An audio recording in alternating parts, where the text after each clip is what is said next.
ব্রাহ্মণবাড়িয়ার নাসিরনগরে নির্বাচনী বিরোধ এবং আধিপত্য বিস্তারকে কেন্দ্র করে দুই পক্ষের রক্তক্ষয়ী সংঘর্ষে প্রাণ গেছে ৩ জনের।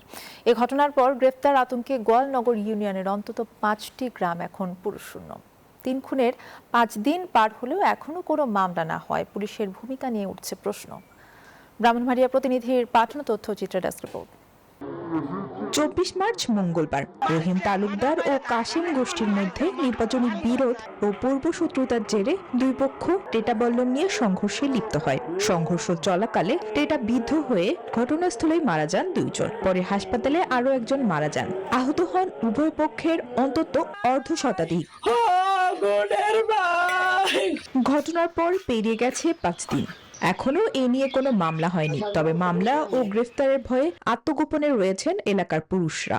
এমনকি পুরো পরিবার নিয়ে গ্রাম ছেড়েছেন অনেকে। ফলে পুরো গ্রামেই বিরাজ করছে শুনশান নীরবতা। পুরুষ না থাকায় চুরি ডাকাতের আশঙ্কা বাড়ছে বলেও জানান স্থানীয়রা।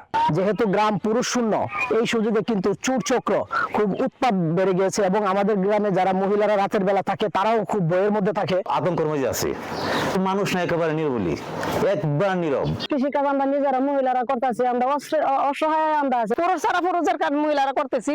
পদ্মা সেতু, মেট্রো রেল এবং এলিভেটেড এক্সপ্রেসওয়ে নির্মাণের গর্বিত অংশীদার বসুন্ধরা সিমেন্ট। এদিকে মামলা না হওয়ায় পুলিশের ভূমিকা নিয়েও প্রশ্ন উঠছে। অভিযোগ রয়েছে সংঘর্ষের পর থেকে নির্বিচারে আটক এবং হয়রানি করা হচ্ছে। এমনকি নিহতের শেষ বিদায়ে আসা ২ ভাই সহ কয়েকজন নিকটাত্মীয়কে আটকের অভিযোগ করেন নিহতের স্বজনরা। পুলিশে ধাক্কা এনেছে আমার 2 ভাইকে নিয়ে এসেরা বা আমার আত্মীয় স্বজন যদি তারা গেছে তাদেরকে গ্রেপ্তার করছে, আমার 2 ভাইকে গ্রেপ্তার করছে। কেস করতাম কিছু কেস কমিশন আমরা কেস লো না, আমার ছেলে মরছে, আমি ছেলে বদলে বিচার চাই। তবে পুলিশ বলছেন পরিস্থিতি নিয়ন্ত্রণে কাজ করছেন তারা। শৃঙ্খল লোকজন মোটামুটি এলাকা থেকে দূরে আছে। আমরা টহলটা জোরদার করছি, সর্বক্ষণ আমাদের পার্টি টহলে আছে।